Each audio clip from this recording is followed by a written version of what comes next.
Hey friends, this summer we wanted to do something really special and give you a behind the scenes look at some of our classic episodes. But before we do that, we have a quick announcement. We're planning a conference called Gather that will be this September 15th and 16th in Provo, Utah.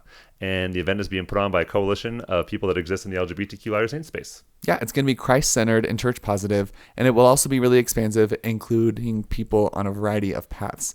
So some of the speakers we have planned are Steve Young, Tom Christofferson, Liv Mendoza-Haynes, Megan Decker, Jesse Wilson, Michael Soto, Allison Dayton, Ben Shalati, What? and Charlie Bird. It's going to be great. And you can get more details at gather-conference.com and come and gather with us this September. And hope you enjoy these classic episodes.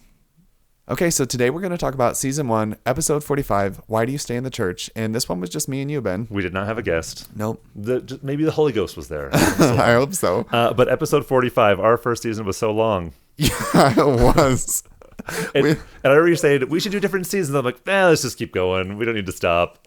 I'm glad we started doing different seasons. Yeah. Also, we had a lot more time back then because that year was like still a really COVID influenced year. Definitely. And so we were like, sure, I'm free. Yeah. Like I wasn't cheering at games or anything. I feel like we're a lot more. That's true. busy now. Life was a lot simpler back then. We had a lot less going on. This episode, I thought, so we did it because so many people ask us this, like, why do you stay in the church? How can you stay in the church?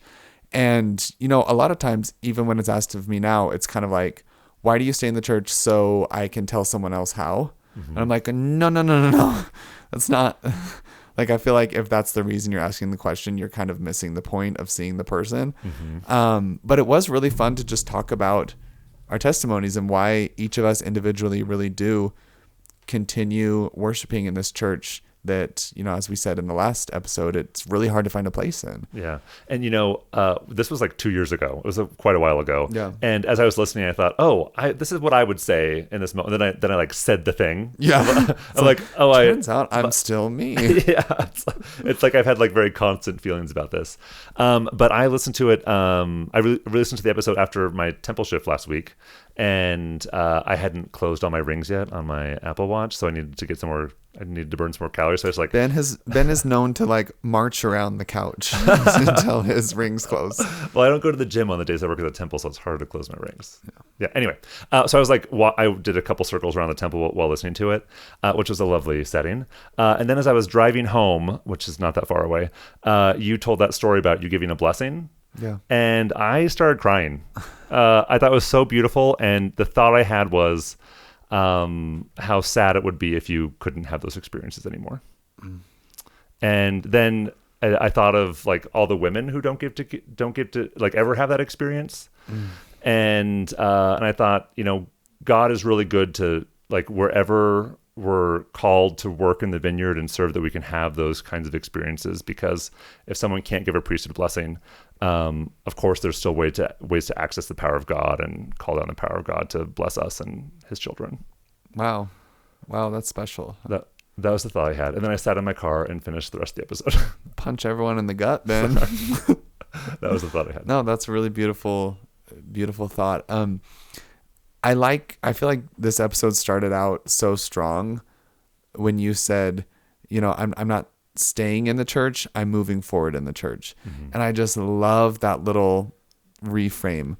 And we kind of talked starting the whole episode. It was like, you said like you tell a dog to stay, like staying feels restrictive, but moving forward, like I just love that reframe. And I feel like I love that that's the way I see it now, that like no matter what my life looks like, I can move forward in the church and have that be a part of myself rather than like this restrictive mindset. I don't know, that just shift is just really helpful, I think. Yeah. And it's been really good for me too. Like in moments where I feel stuck, I'm like, no, I'm not stuck. I'm going to move forward and grow here. Yeah.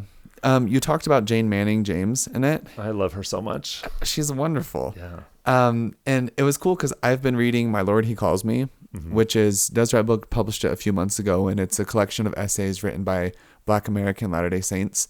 And some of them are like current and others are from people's journals from like the 1800s. It's really magnificent. That's really cool. Have you read it? I haven't. I'll let you borrow my copy. I totally should. It's fantastic.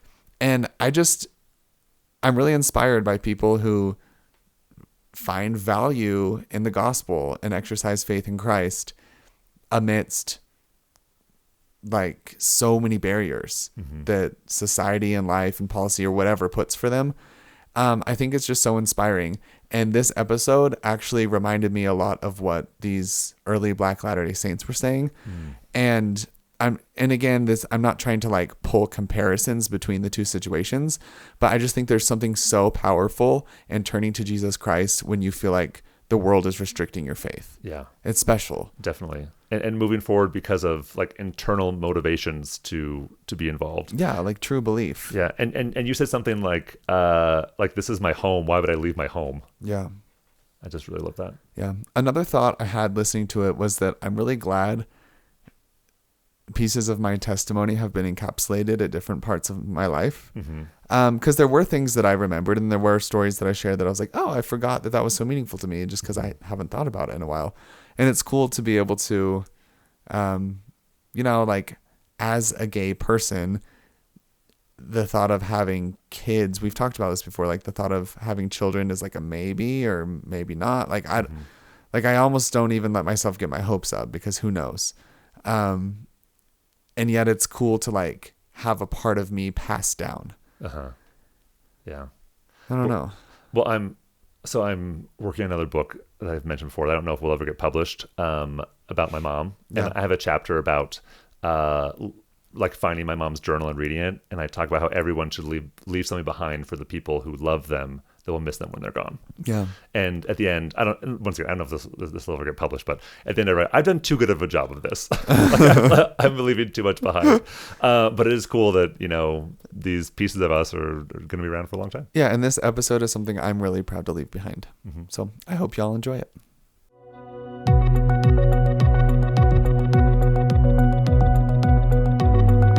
Welcome to Questions from the Closet. I'm Ben Shalati. And I'm Charlie Bird. Each episode, we discuss a question that we commonly get asked as LGBTQ Latter-day Saints. We're not trying to answer this question or come to a consensus, but simply sharing our perspectives. Today's question is, why do you stay in the church? Ben and I are not terribly diverse, and we share many opinions and life experiences. For example, we have both been in Elders Quorum presidencies. However, there are some pretty big differences. For example, I've been in 5 Elders Quorum presidencies, and Charlie's only been in 1. Have you ever been the president? Yes. EQP? I was an EQP. Wow. Yeah, in the singles ward in Everett, where I'm from, when I was like 24. Nice. I'm always Actually, get this. I became Elders Quorum president. Like a month later, I left to Europe for a month. That was terrible. Oh, I don't think anyone cares. They probably rejoiced. I bet you were a real self-righteous Elders Quorum president. Oh, at 24? Definitely. Yeah. I was always like FHE dad. Oh, really? That's like my nightmare calling. Oh, really? I loved it. One time we made butter. I just like bought some heavy whipping cream and I made people shake it in a jar and then I had butter for the week. Well, the problem with being an FHE dad is you have to come up with something fun for a diverse group of people every week, and that just seems daunting. See, the problem for me is that I had to have a wife. FHE mom, you get it? That's a joke. And I don't like Elders Quorum presidencies because you have to do ministering, and that is just so much work. Doesn't everyone have to do that? No, you have to like organize it. Oh. And I'm just not an organizer. Yeah, I'm out. Yeah. So all I've ever wanted to do is just teach gospel doctrine, and they have never called me to do it. So Bishop, if you're listening, I just want to be a gospel doctrine teacher for the rest of my life. Well, we usually provide a variety of voices and perspectives, but today it's just going to be us. This is one of our most asked questions, why we stay in the church. Yeah, so today we're joined by nobody. Except for just us. Just us. Hopefully the Spirit. And some listeners. Yeah. So as I thought about this, like, why do I stay in the church? I remember for a long time, like in my 20s, I just like felt like I had to stay. And actually one of the first times I was like really honest with God and just like trying to figure out what my life should be, I remember just like thinking that I had these 2 paths I could take, where I either am in a same-sex relationship and out of the church, or I'm in the church and lonely and single for the rest of my life. And I remember praying and telling God that if he needed me to be lonely and single for the next 60 years, I was willing to do that to show him how faithful I could be. And like, that's how I felt like I was choosing a hard, lonely path to stay in the church. And so as I've grown and matured, like instead of saying stay in the church, I prefer to say move forward in the church. Because like, who do you tell to stay? You tell a dog to stay, you tell a child to stay. Like, it's all about like not moving forward. And I want to move forward. So like, how can I move forward in this organization? As I thought about it even like more deeply, I think that is even not quite where what I want to say. And more what I want to say is, I want to be where God wants me to be. Like, I want to be a tool in his hand. Like, I want to be on his errand. And how can I do that? Like, in what way can I do God's will for me? And so I've kind of shifted from thinking, well, should I stay in the church, to what path does God want me to be on? That's really beautiful. Yeah. And like, how can I work in his vineyard? That's what I want to, that's the question I feel like we should be asking. Yeah. I feel like so many people feel forced to stay in the church. And I feel like every time you're trying to force yourself to do something, then that element of like desire and truth and authenticity is lost. And I think it's like, I have to stay in the church. I have to stay in the church. That, at least for me, that put me in a really bad mindset where I was only looking at all the bad things that were like, because like, to be completely honest, like I have so many reasons to leave the church. Like as a gay member of the church, it's really difficult. And I could and I can, and I sometimes do just like pick them out and sort through them. But when I move it more to like you were saying, Ben, this like bigger mentality and take myself to a higher plane, and I look at my spirituality and my relationship with God, then I can find the value in this and figure out how I want to move forward. And this is where my path has taken me. And it's interesting, as you said, like you have good reasons to leave. I have a number of friends who've left the church for a wide variety of reasons, whether it be like social issues or historical things or like priesthood leaders doing inappropriate things, like a wide variety of reasons. And I think any of us could find like a legitimate reason to leave the organization. Well, I think the point of this episode isn't to tell other people that we are staying in the church so they should too. It's just like we are genuinely asked by a lot of people often why we are willing to stay involved in an organization that discriminates against us and misunderstands us and has caused us a lot of pain. So today we want to talk about those beautiful things that add value and meaning to our lives and our spirituality. So one of my personal heroes is Jane Manning James. I actually have a picture of her in my office because I love her so much. She was an early convert to the church in Connecticut and an early Black member of the church. And she and her family immigrated to Nauvoo. She was a close personal friend of Joseph and Emma Smith. And then she immigrated west in 1847, like in one of the first companies, and was a close friend to Brigham Young, John Taylor, Wilford Woodruff, Lorenzo Snow, and Joseph F. Smith, like the super stalwart woman. And she asked repeatedly to be sealed to her family, but was repeatedly told that she couldn't be because she was Black. And she actually wrote this like really beautiful letter to John Taylor explaining why she wanted to, in the 1880s, like explaining why she wanted to be sealed to her family. And she explains why she's like, I know I can't go to the temple because of my race. And then she says, but as this is the dispensation, the fullness of times, is there no blessing for me? And I just love her faith because I feel like Jane had a lot of reasons to not believe and to step away, but she stayed true to what she knew. And that really inspires me to like live true to my convictions as well. So in the Doctrine and Covenants, it talks about how, to some people it's given to know that Jesus is the Christ, and to other people it's given to believe on their words. And I was given the gift to know. Like I'm a knower. And I don't know why I've been like blessed with such a strong testimony, but I know a lot of LGBTQ members of the church who have been like mad or angry at God or have questioned God's existence, and I never have. Like I don't recall a single moment where I was angry. It was always just like confusion, like, okay, well, how does this work? Like God and I are going to make this work. And even when I was like wondering if the church was the right place for me, I never wondered if God existed. I was just wondering like, where does God want me to be? And so I just feel like I've been given this gift to know, and that knowledge has like been a powerful driver in my life. I feel like for me, another gift has been like tools that have helped me know and figure out who God is in my relationship with Christ. I realized about 2 years ago that I've always known how to pray. And I've always known how to search the scriptures, and I've always had a religious like support system and structure around me. And as I like meet with new people, or I guess on my mission, like one of the craziest things to me was the first time somebody didn't know how to pray. And I was able to teach them, and that was a really beautiful experience. But I've been praying with my family since I was like a baby, and that is in part because of my membership in the church and the tools that I've been given, which allow me to like create a spiritual structure around myself and find truth. I had a very similar upbringing. So my parents are both converts, and they like my dad loves the Book of Mormon more than any person on the planet. Like he loves the Book of Mormon. He's read it like more than 100 times. And when I was born, he says that like within like the first hour, he held me and taught me the plan of salvation. which I think is really cute. That is cute. And there's this park by my parents' house. It's called Forest Park because it's just a bunch of trees. And we would drive through all the time just to get to other parts of town. And when I was a kid, every time we drove through there, my dad would bear his testimony of like God, Jesus, Joseph Smith, the Book of Mormon.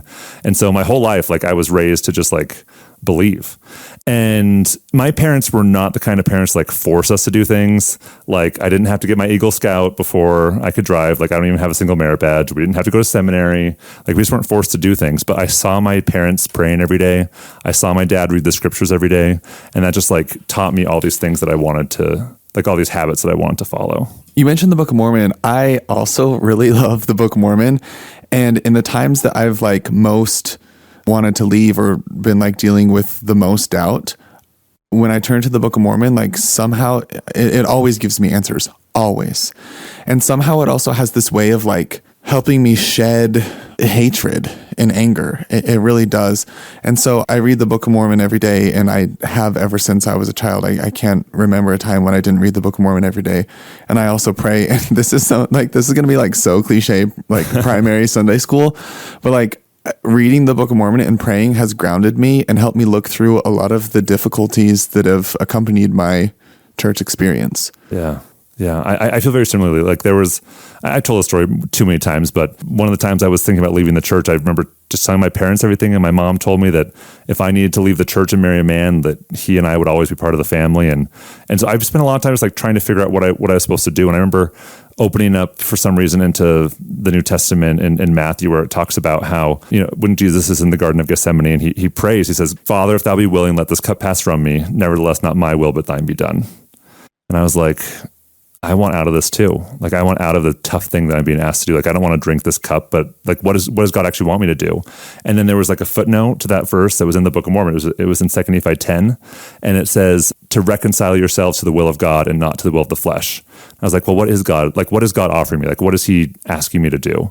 And as I remember reading that and praying about that and just like really feeling compelled to move forward within the church. And like that was the part of his vineyard that he wanted me to work in. Yeah, I think for me, the cup that I thought I would have to drink, the bitter cup, looks a lot different than the one that I'm actually drinking. Mm-hmm. Does that make sense? Yeah. Well, what did you think you were supposed to drink? Well, I always figured it'd be like live a long single life alone and be sad forever. Mm-hmm. Or like put off yourself. And it's interesting because like I'm very happy. Like I'm doing great. The cup that I'm drinking, like the bitterness of the cup, a lot of times comes from like church policies and church membership. And so like the bitterness isn't like accepting myself and being alone. It's like, as I like follow revelation and move forward, I'm misunderstood. Mm-hmm. I think that's my bitter cup about staying. Yeah. I had a very similar view of like, okay, I'm just going to hunker down. I'm going to be lonely and sad for the rest of my life. But if I just keep it together, then I'll make it to the celestial kingdom. Like that's how I thought life was going to be. And it has not been like that at all. Like that summer I had at my parents' house when I was 30, like trying to figure out like, should I stay in the church or not? For so long, I'd felt like trapped in a doctrine and culture that didn't have a place for me. I just didn't belong. So I just felt trapped. And then when I read that verse and started to actually like pray and ponder and just like really seek God's will for me, none of the things I did changed. Like I always had a temple recommend. I'd always gone to church. I'd always prayed. I'd always read my scriptures. And then suddenly those weren't a chore anymore. They weren't just like something to check off, but it was something that I wanted to do. And I did all the same things, but the reason I did them changed, and that made all the difference for me. And I went from being like feeling trapped to just thriving, doing the things I'd done before because my reason for doing them had changed. I hope people can have these experiences. Because like right now I'm thinking like, how can we tell people and get them to actually like believe that you don't have to be trapped? And I don't know how, but again, maybe we're just too much the same, Ben, but in a similar way, like it's interesting to look back and honestly, this is still a journey, right? It's not like I have arrived in the church. I'm like, we fight for this every single day. But in so much of my like gay experience, the church is the thing that was ruining me. And hurting me and causing me turmoil and angst and pain and anguish. But it was also the thing that saved me because of how I knew how to look for answers and actually like go to the mountain and pray to God and ask real questions and search the scriptures without the parameters of like current society or what I thought was doctrine, you know, and just like really say like, God, who am I? And I'm looking for answers now. And then also the people around me, like I've been surrounded by incredible, loving, like service oriented family and friends who have given me what I need. And that came in large part through my association with the church. And so while it caused so much hurt, it also gave me the tools I needed to like come out like above the clouds and get to that point you were saying, Ben, where it's not a chore. It's like, I want to read the Book of Mormon because I need guidance because I'm in a weird spot. Yeah. You know, Charlie, you said something, I want to see, like, hear you say a little more about this. You know, you said we like fight for this every day. And honestly, I feel like most days I just feel like really happy with like my station in life and where I am and like my role in the church. Mostly I'm pretty okay with it. I don't feel like I'm fighting every day. What do you feel? While I agree with that, I also think that every day there are like reminders. There is like parts of me that other people don't accept within the church. And like there are like policies that affect me, and like people are like, oh, one day you'll be a bishop, and I'm like, no, I won't. Like I will never be called as a bishop because I'm gay. And like there's little things like reminders like that all the time, and that's difficult. That is like me making a conscious choice to be in an organization where because of the way I was born, I will never have opportunities, and that's hard. Yeah, that's really hard. So in that way, it is a fight. Yeah, I see that. And I echo some of those same feelings. It just, I don't feel like it's like constantly present in front of me. Yeah. It's weird because I feel like half of me is like actively, it's not like I'm choosing to stay in the church, but I'm just like exercising my spirituality and I'm here. Does that make sense? Yeah, definitely. Yeah. I'm just like choosing God, and I like want to serve and build God's kingdom. And one of the things I love about like even the church's name, the Church of Jesus Christ of Latter-day Saints, is that it is of Latter-day Saints. Like it's Christ Church of Saints, and I want to be a saint, and I want to like serve and dedicate my time and talents to making this world a better place and helping people develop their faith in Christ. Yeah. And it just feels right. You know, when you were saying that, something I've thought often is, you know, we talk about like the church, quote unquote, like does these things, and the church is us. Like you and me, we're the church. Like the people I interact with every day, like they're the church. And I feel like the boots on the ground, like the people I interact with, like really care about me and want me. And yeah. Yeah, when I think about like the future of the church, I'm looking at the rising generation right now, and I'm so proud of us. Like, and the people like, I guess the Gen Z, is that it? I guess technically I'm a millennial, and then there's Gen Z behind us. And like, there's some cool kids, and they are like rooting out racism, and they are like stopping misogyny, and they are fighting for equality, and they are loving their gay and transgender neighbors and friends. And like the culture I'm seeing developed in this younger generation is a lot different from the one in like past generations that I find very problematic and hurtful. And so that's another reason that it's like, it's not like I'm looking through this dark tunnel. It's like, I like see the light. Like I see hope and I see brightness and good people. Yeah. You see like growth and progression. Yeah. So to like, and like, I don't want to step away from that. Yeah, definitely. I was also thinking about like, so like there's a ton of doctrinal reasons why I believe, and actually before I go to my next point, I just want to share one. I was thinking about like the power of the priesthood, which is one of the things that sets our religion apart from others, is the restoration of the priesthood. And I remembered a time when I was serving as a missionary. We were visiting this family, and I think the mom used to be a member of the church, but hadn't gone for years, and she was married and had some kids, and I don't even really know how we ended up there. Probably the area book. And we knocked on the door, and someone was like screaming inside. And it just sounded very chaotic. And I was like, I don't know what's going to happen. So she opens the door and she was like, missionaries, can you help us? And I was like, yeah, sure.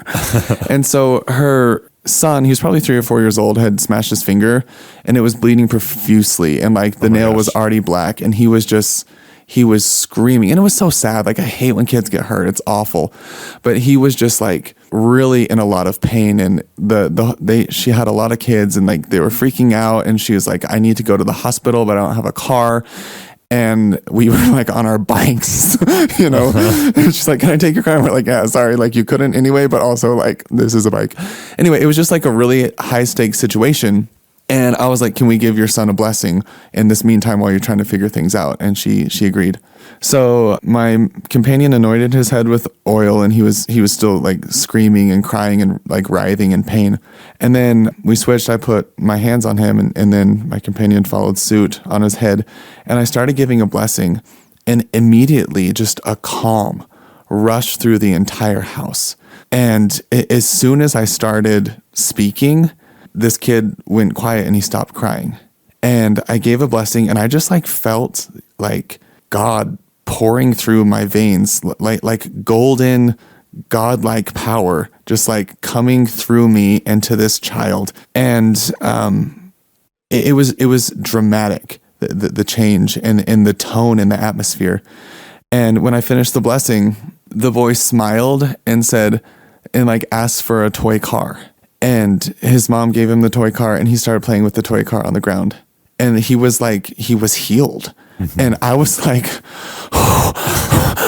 whoa, like looking at my hands, like, did I just do that? Like, no, I didn't. God did. And there's just like, and that's just one of many like unmistakable testimony building, like God is here and God is with me experiences.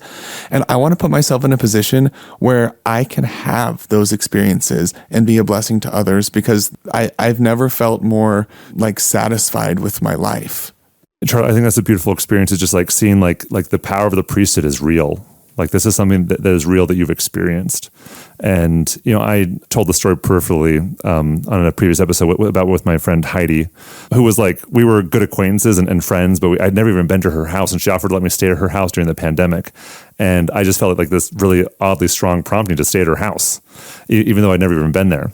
And so one of my first nights staying at her house, she texted me at like midnight saying she was having a really tough night.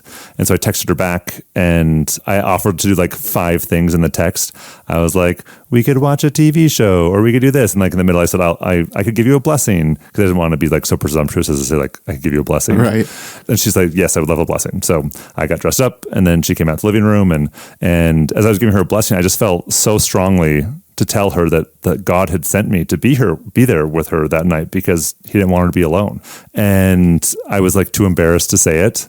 But then as soon as I was done giving the blessing, I like, before she set up, I was like, Heidi, I felt prompted to tell you, like, God sent me here so that you wouldn't have to be alone tonight. And we just like hugged, and, you know, ever since then we've been incredibly close, and because God needed us to be together. And, you know, Heidi has blessed my life in so many ways since then. And it's a really powerful thing. Powerful is not even the right word. Like, it's kind of the point of life to learn how to be led. And that's something I'm just like constantly trying to figure out.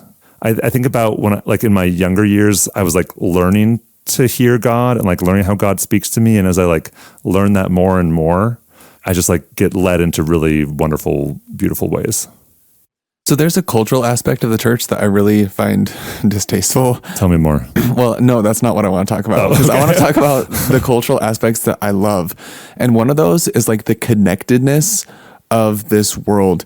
And I move around a lot. I like to be in different places. And there's been a couple times when I've moved to different cities and kind of like scrapped my life and started over. And like I had no friends. I had nothing. And the church offered a place where I could like meet like-minded people and like have just like a good support system. Like one time I was stuck in Washington, D.C., and I hadn't found a place to live yet. And like, I didn't have enough money to be in a hotel. And I went to church, and I was just like, I'm homeless. And then actually the elders quorum president was like, well, my roommate's out of town, and like we have an extra room. You can stay there for a few days. And I did. And it was awesome. And I like trusted that was going to be okay. And like little things like that have happened to me a lot. I had a very similar story. I was traveling with some friends in Portugal, and we went to church on Sunday. And we were obviously out of towners. And there was this couple there that was from England that was like spending a year in Portugal. Uh-huh. And we sat behind them, and they're like, you guys aren't from here, are you? And we're like, no, we're just visiting. And then we were like chatting for 5 minutes. Like, do you want to come over for lunch? Yeah. And we're like, of course. And so, and we chatted for like 5 minutes. Like, oh yeah, what are your names? Yeah. Like you can't buy that. You can't buy friendship like that, or like shared common experience, and it's just like somewhat of the same culture. Like these are my people, you know. One time I was in Turkey and I was really lonely because it's like, I don't know, I didn't like, I love it there, but like I didn't speak the language and I was there alone, and I went to church, and like I went to church and it felt like home, and I was like, this is my home, like this is where I belong. And then even just like the church facilities that are offered to me, like sometimes when I'm sad, I'll just like go to church and I'll play on the piano, or like I'll play basketball in the gym with my buddies, and like the church is a second home for me and always has been. And so like I like that, and I don't want to leave my home, you know? Yeah. Can I tell one story that might not relate? Tell it. So the people are dying to know. So I used to have this goal that I was like never going to miss church, like never miss church. So all through my 20s and early 30s, I never missed church. Is this when you were trying to be straight? No. Okay. I just like, when I got home from my mission, I like had met so many people. Strict obedience. No, it wasn't. It doesn't work. I met so many people who like hadn't like had gone in action. I was like, I am never going to miss church for any reason. So I was just like, always went to church. So whenever I traveled, I always went to church. And so my mom and I were in Peru, just on vacation. I'm sorry, I'm place dropping so much. I'm like, Turkey, Peru, Rome, Portugal, Paris, Portugal. Actually, I had a great time at church in Paris. Me too. You know, one of my best sacrament meetings was in Barcelona. Oh, Yeah. I had a beautiful sacrament meeting in Barcelona too. Anyway, Let's move to Barcelona. this is a Peru story. So my mom and I were trying to go to church, and there was like a ward that met at 8 a.m. And so we took a taxi there, and we got there early, and we just like waited, and no one showed up. And I was like, oh shoot, church isn't here today. And after like 5 minutes, I was like, no one's coming. And so we just decided to like give up and just go back to the hotel. So we like hailed the taxi, and we're like going down the road, and people dress up on Sunday morning in Peru. Like everyone dresses up. But there's this one woman who looked like she was You're just like, Mormon. You are LDS. And so I said to this taxi driver, I was like, stop. And he stopped. And so we're like a block from this woman. And I get out of the taxi, like run at her. And I was like, are you a member of the church? And she said, yes. And I am so late. And I said, well, we've got a taxi. Come get in our taxi. Oh, the reason I recognized her, I looked behind. She was holding one of those Teachings of the Prophets book. Classic. Yeah. And so we're like driving to church, and she's like, I was so worried I was going to be late. And I was so excited to study this today in church. And I just like wanted to hold it. And like, that's how you saw me. And She's so nice. It was so great. So we got to church, and of course it started late. So we made it on time. And so like my mom and this woman are all like, we're all singing the hymns, and it's beautiful. And my mom and her, of course, my mom doesn't speak Spanish. And so this woman is like telling her in Spanish, like what a miracle it was that we found her. And my mom at the same time is saying like what a miracle it was that we found her so that we could make it to church, and like we needed to find each other. And it's like this really like beautiful moment. I remember my mom and I was like walking outside and just like hugging and be like, did that happen? Like, did God really make sure that all three of us who wanted to get to church could make it? And he did. I feel like I could leave the church and have a really good life. Like, I feel like I would be fine and I wouldn't like spin out. Like, I really do. But I don't want to. Like, even when you were saying like singing the hymns, like I love singing the hymns. I love the music. I don't like the scratchy walls. Okay. Let me say this to everyone who's ever designing these burlap walls. That can go. But the rest of it, I think is great. Maybe the green carpet. Okay. Charlie has some design issues with the church. I have some design issues with the church. Actually, you know, at General Conference, when they announced like the new church logo, they're like, it'll be the name of the church, and then surrounded by a square for the four corners of something. And I didn't realize there was more. And then I was like, that's it. They put a box around it. I was so mad. I was like so mad. And then they put like Jesus on top. And I was like, oh, it's pretty. Okay, then you're like less mad. Like, okay, Jesus is here. Anyway, that's besides the point. What was I saying? Oh yeah, like it's funny because like I hate, and I'm going to use the word hate because really I hate this idea that I'm staying in the church and I like am sad and lonely and depressed, or I leave the church and I like be full gay and do whatever I want. Like, can we please get over this? Because like, how do you drop something that is part of you? Like, my character has been shaped by my membership in the church, and like I am a child of God. That is part of my eternal identity before and after and now. Like, that is just like part of my soul.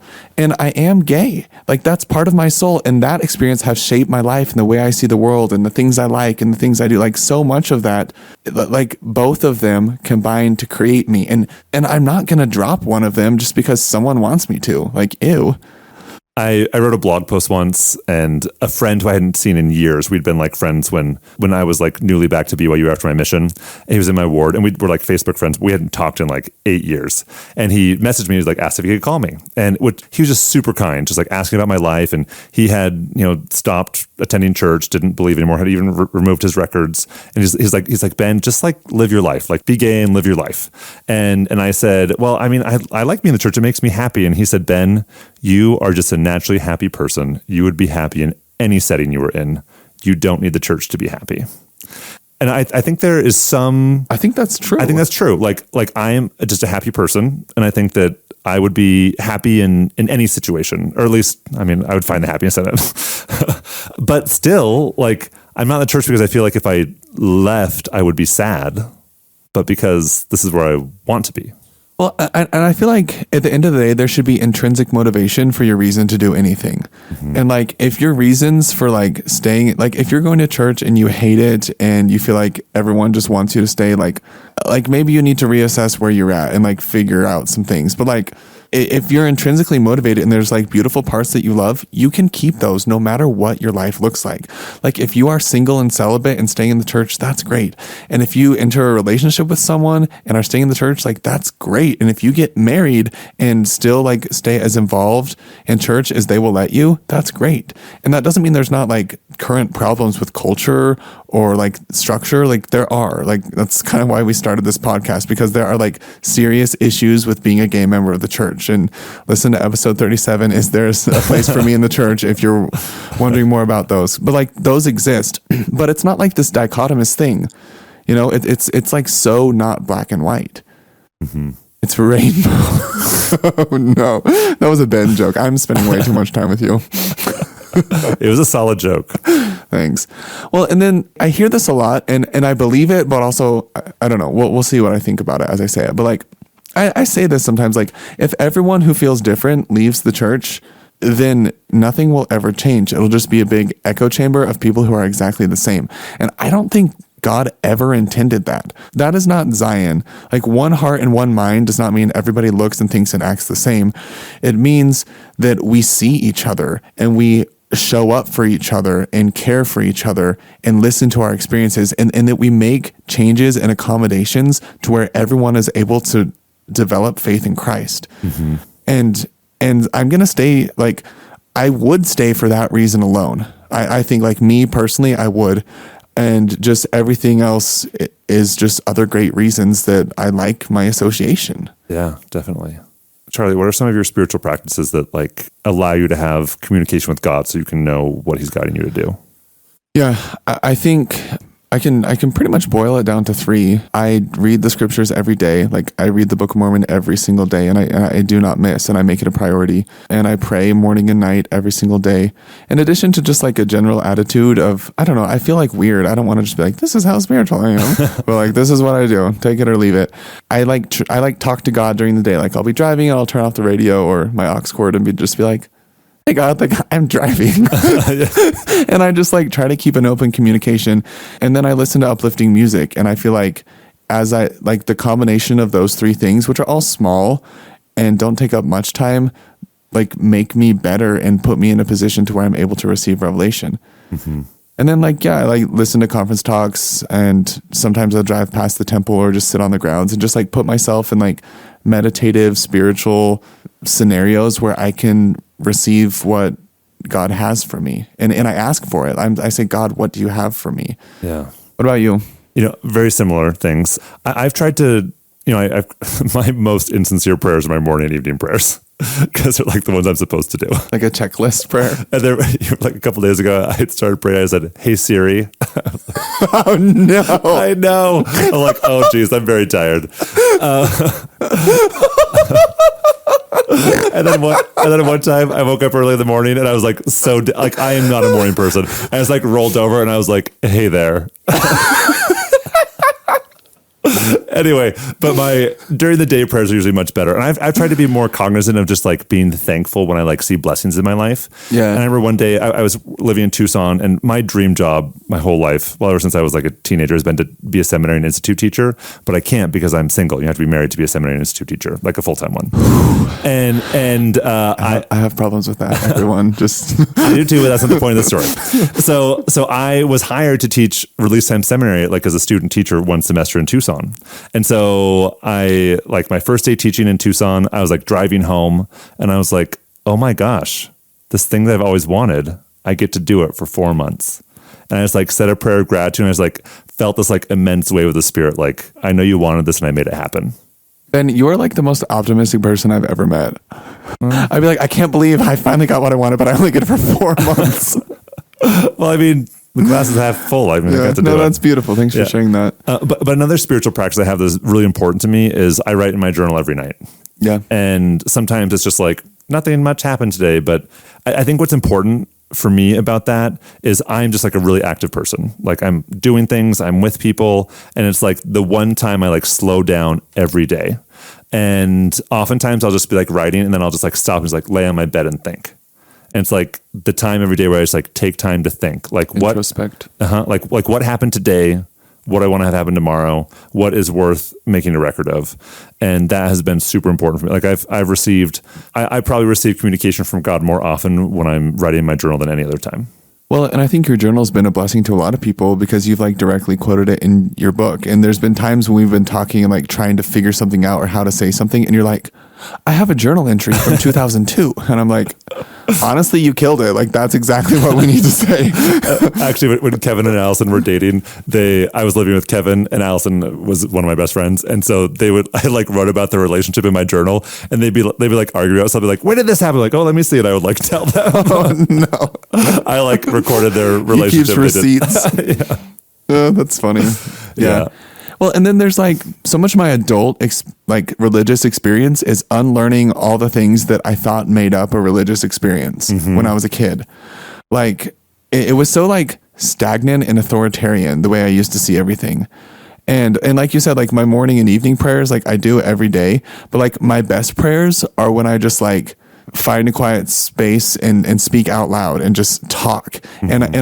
And even like removing just like that I have to say these and thous and do it a certain way. Like when I'm just like communicating with God and like just like connecting in the way that I feel there, that's when like really amazing things happen. Yeah. Can I place drop again? Do it. So, I was in Germany one winter.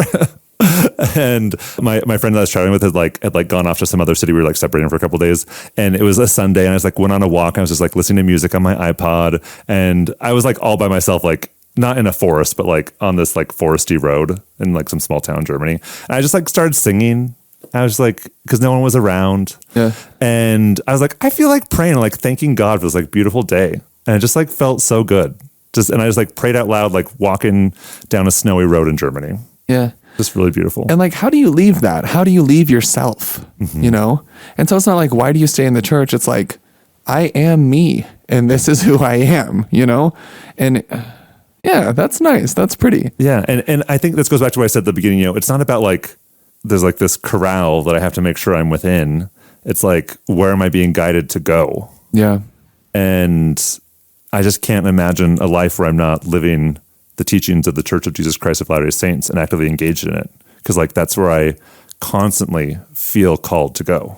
Yeah. So when I was doing my master's in social work at BYU, I was a temple worker at the Provo Temple, and I did not have time to be a temple worker. Actually, my dad is very pragmatic, and they had just changed the rule that single men over 30 could be temple workers right before I moved to Provo. And I was like, Dad, should I be a temple worker? And I thought he was going to say no. I thought he would say, Ben, you don't have time. You can do it later in life. But this is what my dad said. He said, Ben, God can make time elastic if he needs to. You don't have time to not work in the temple. So Ben got a time turner. I got a time, yeah. Which is very faithful of him to give you a time turner. That is nice. So I was in a full-time master's program. I was teaching 2 Spanish classes, and I was also actively engaged in the LGBTQ working groups. I was really busy. You were busy. And so like every Tuesday I would like go to the temple for my temple shift, and I would think, I don't have time to do this. I need to quit. And then something would happen where I would just like, no, I have to be here. Like I need to be in the temple every week. And I would just like leave with like my shoulders squared, just like with a clear head, like ready to move forward. And I remember like a couple very specific moments. Sometimes I would have some downtime. They have like a study room in the basement. And I would just like sit there, like in the study room, like by myself, like no one's there. It's like alone in the temple and just like read the scriptures. And it was like heaven opened up and just like, I just like felt God so strongly. And I remember one time I was doing initiatories, and the initiatory booths are like super boring. Like there's nothing in there, very plain. There's not even like a set of scriptures in there. And there were no patrons. I was just like sitting there. I was like sitting in this initiatory booth with like nothing to do. I was going to be there for like probably a good 20 minutes by myself. And I was like, this is so stupid. Like I'm just wasting my time here. I don't have anything to do or read. And I was like, I am in the house of God. Like I can commune with God right now. And I just said like this really heartfelt prayer. It's like I just like felt God there so strongly. And you know, as painful as sometimes church has been, like I can't deny that like this is where I feel God. Yeah. Yeah. In some ways, I feel like God has given me an increased capacity to sit in conflicting space. And for all the times that it just like crunches against me and provides friction and just like drags me down, there are these beautiful moments where the heavens just open and I feel like a beam of light connecting to me. Mm-hmm. And I don't really know if I have a point in that other than to just say that like, I think sometimes people expect like interaction with the church to be like always 100% and perfect and like forever fulfilling and easy. But for me, that has not been my experience at all. And I've had some really lows, but I've also had some really beautiful highs. And that like, that's almost even a gospel principle to like, like you have to know the bitter to know the sweet. And so in some ways, like as much as things bother me and as much as like I would love for like real empirical change, there are things that like ground me here and inspire me and make me a better person. I think what I'm hearing you say is, and I feel this, like the church makes me a better person, but not only that, but it like provides this vehicle for me to like serve other people and help them be better too. Yeah. I mean, honestly, sometimes church is just boring, but then sometimes it's just like so transformative. And even the boring is like fun. Like there's like connections and like jokes you can make about your self-righteous elders quorum president named Ben Shalai. I'm sure no one ever did that. Just kidding. Don't gossip at church. But if you are going to gossip at church, make sure I know the gossip because I love to know what's going on. Accurate. I feel like we're losing it. But I don't know. I had a weird thought.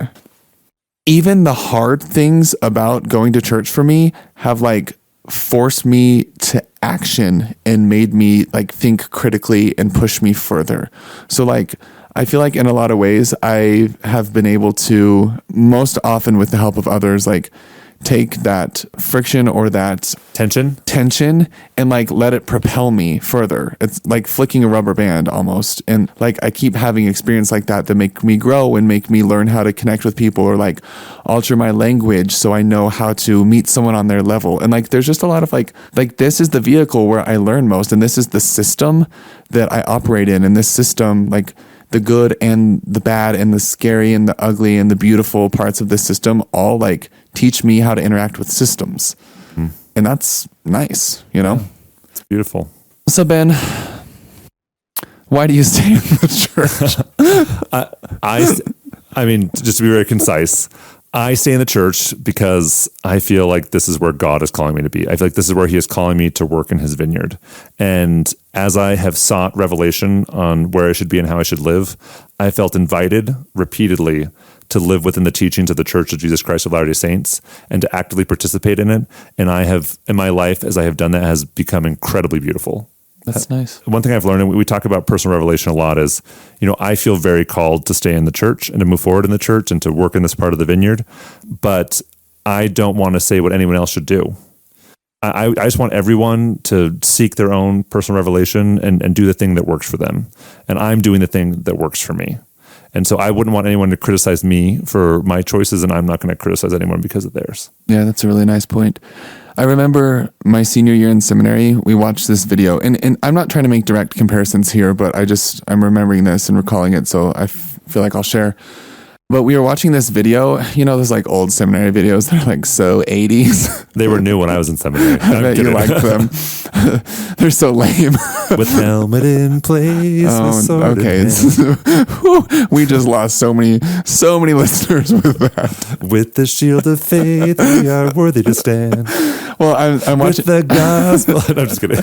I'm watching one of these videos, and it was about saints in Africa prior to the 1978 official declaration 2. Is that correct? Mm-hmm. Check me on my history. And there was an interview with this man who was just like so faithful and so believing, and he's like, I'm staying because this is where God is, and this is where I want to be. And I remember watching that and thinking, I would never do that. I was just like, I would never do it. Like, I would never have that much faith. I could never overlook being misunderstood that way, or like not allowed to fully participate because of something out of my control. I was like, I would never do that. And then fast forward 10 years, I'm doing that. Like, that's where I am. And I don't know if I have like a perfect answer for why I'm staying in the church, other than like this last hour or so that we've been talking.